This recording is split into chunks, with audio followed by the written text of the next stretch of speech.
Hi guys, welcome the Pakistani family reaction. तो कैसे हैं आप सब? मेरा नाम वजहात है। मैं नाना जी। यार इसरो ने किया ऐसा खतरनाक टेस्ट जिसको देखकर पूरी दुनिया में मच गया भारत का इसरो का खौफ। फिर क्या कर दिया इसरो ने वजहात? और ये कोई ऑफिशियली खबर है कि इन्होंने कोई टेस्ट अच्छा किया।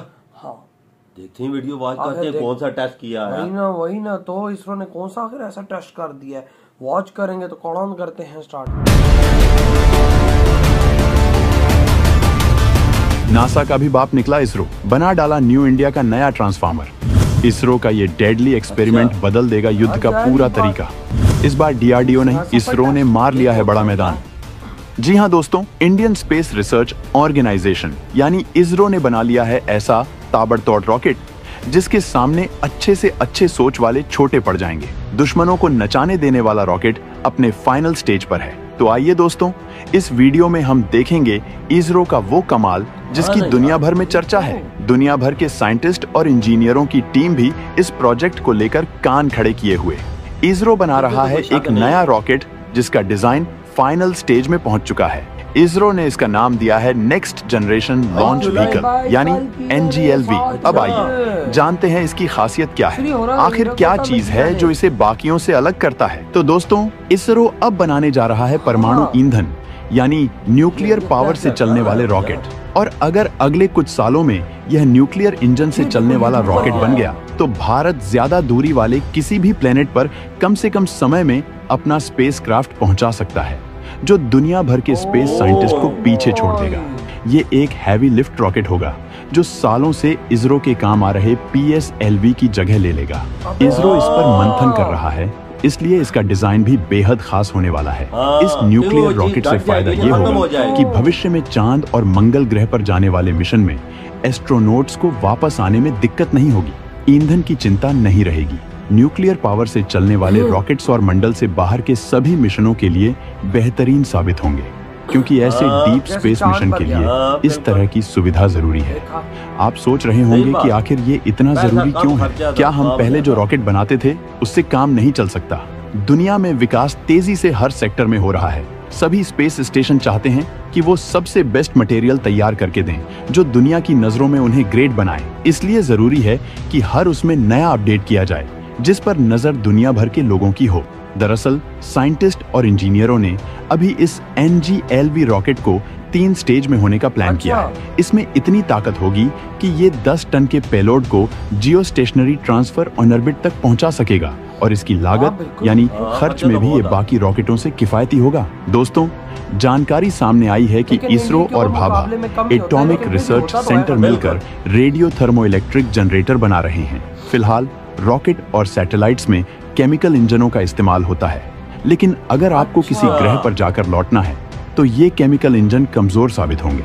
इनमें बहुत ज्यादा ईंधन लगेगा। जरा सोचिए, अगर आपके पास न्यूक्लियर पावर से चलने वाले रॉकेट हों तो आप सौर मंडल के बाहर के मिशन कर सकते हैं। साथ ही मंगल ग्रह पर भारतीय एस्ट्रोनॉट्स को भेजकर उन्हें वापस भी बुला सकते हैं। ऐसा माना जा रहा है कि देश की दोनों सर्वोच्च संस्थाओं ने इस पर काम शुरू कर दिया है ताकि जल्द ही इनका उपयोग किया जा सके, टेस्टिंग वगैरह हो सके और दुनिया को हैरान करने का एक और जबरदस्त मौका मिल सके। सवाल ये है कि भारत का न्यूक्लियर इंजन वाला रॉकेट कैसे तैयार होगा, क्योंकि न्यूक्लियर इंजन वाला रॉकेट आम न्यूक्लियर इंजन से अलग होगा। ये बिजली पैदा करने वाले न्यूक्लियर इंजन की तरह नहीं होगा, इसमें न्यूक्लियर फिशन नहीं होगा। तो इसलिए इसरो ने प्लान किया है कि ये RTG में रेडियो एक्टिव पदार्थों का इस्तेमाल से होगा, जैसे प्लूटोनियम 238 या स्ट्रोंटियम 90।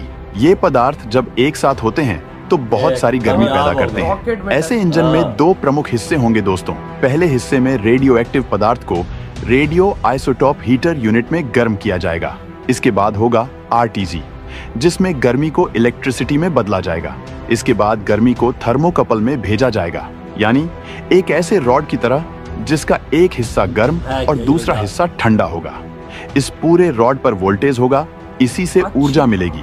अगर इसके फायदों की बात की जाए तो समझ लीजिए कि इससे भविष्य में इसरो को काफी भारी कम्युनिकेशन सैटेलाइट्स को लॉन्च करने का मौका मिल जाएगा। यानी जितनी भारी सैटेलाइट उतना ही तगड़ा रिसर्च और कम्युनिकेशन। इसके बाद हम दुनिया भर की हलचल पर नजर रख पाएंगे और अपनी सुरक्षा को मजबूत बना पाएंगे, क्योंकि अभी तक इसरो के पास जो भी रॉकेट हैं वो ज्यादा से ज्यादा 4 से 5 टन के सैटेलाइट ही लॉन्च कर पाते हैं। लेकिन इस पर ये डिजाइन रियूजेबल रॉकेट होगा, यानी इसका कुछ हिस्सा फिर से इस्तेमाल करने लायक बनाया जाएगा। है ना गजब की बात। और सिर्फ इसे दोबारा इस्तेमाल ही नहीं, उन दोबारा इस्तेमाल करने वाले हिस्सों की वजह से रॉकेट लॉन्च का खर्च कम हो जाएगा। लेकिन आप सोच रहे होंगे कि इसके डिजाइन को बेहतर और अलग से ऐसा क्या करेंगे कि ये रियूजेबल भी हो जाए, खर्च भी कम। तो दोस्तों हैरान मत होइए, इसका डिजाइन ही मॉड्यूलर होगा ताकि ज्यादा मात्रा में इसका प्रोडक्शन किया जा सके। इसका बड़ा फायदा ये है कि इससे इसका मेंटेनेंस आसान हो जाएगा। लेकिन दोस्तों ये संभव कैसे है? बात ऐसी है कि इसमें सेमी क्रायोजेनिक प्रोपल्शन सिस्टम होगा। सेमी क्रायोजेनिक प्रोपल्शन सिस्टम यानी रिफाइंड केरोसिन और लिक्विड ऑक्सीजन को ईंधन के तौर पर इस्तेमाल किया जाएगा। जरा कि इस ईंधन के इस्तेमाल से भी खर्चा बचेगा। इतना ही नहीं, ओपन सोर्सेस पर मौजूद जानकारी के मुताबिक NGLV की ऊंचाई 246 फीट होगी। इसका व्यास 16 फीट होगा। वजन 600 टन से 700 टन के बीच होगा। अब स्पेस साइंटिस्ट और इंजीनियरों की टीम ने इसके अलग अलग वेरिएंट भी बनाने के बारे में सोच लिया है। जैसे NGLV rockets lower earth orbit यानी लियो 17,000 से 48,000 किलोग्राम के पेलोड ले जा पाएगा, जबकि जियो स्टेशनरी ट्रांसफर ऑर्बिट यानी GTO 8,500 से 24,000 किलोग्राम तक के पेलोड को पहुंचा पाएगा। चंद्रयान 3 की सफलता के बाद इसरो एक और मिशन की प्लानिंग बड़ी तेजी से कर रहा है। इसरो चीफ एस सोमनाथ ने कहा था कि भारतीयों को चांद पर ले जाया जाएगा। मेगा रॉकेट सूर्य जल्द बनकर तैयार होगा। इसरो चीफ एस सोमनाथ ने एक न्यूज एजेंसी को दिए इंटरव्यू में बातचीत के दौरान भारत की अंतरिक्ष से जुड़े भविष्य के मिशनों और अगली पीढ़ी के लॉन्च व्हीकल यानी NGLV के बारे में बात की। उन्होंने चंद्रयान 4 मिशन के बारे में भी जानकारी दी। इसरो चीफ एस सोमनाथ ने कहा, हम NGLV या सूर्य नाम का एक नया रॉकेट बना रहे हैं। इसका डिजाइन अभी पूरा नहीं हुआ है, लेकिन इस पर काम चल रहा है और इसमें LOX यानी लिक्विड ऑक्सीजन और मीथेन पर आधारित एक नया इंजन होगा। साथ ही इसमें निचले पार्ट्स के लिए लिक्विड ऑक्सीजन और मीथेन इंजन होगा, जबकि ऊपरी हिस्से में क्रायोजेनिक इंजन होगा, यानी वही टेक्नोलॉजी जिसकी हम बात कर रहे हैं। दोस्तों इसरो का मोटिव बहुत क्लियर रहे, देश को उनके सामने खड़ा करना, जिनको लगता है कि दुनिया में जब आप लोग चांद पर जाओगे इतने से खर्चे पे अगले की हाथ में तो आएगी। अगला बोलेगा साला मैं $बिलियन लगा के चांद पर जा रहा हूँ, अगला कुछ करोड़ में पहुंच गया चांद पर, तो भाई हाथ में तो आएगी नहीं। एक बॉलीवुड की मूवी से भी कम खर्चे में भाई सब ये ऊपर गए हैं अंतरिक्ष में और चांद पर इन्होंने अपना रोवर लैंड कराया और घूमे फिरे हैं वहां पर। अगलों की तो हाथ में आएगी।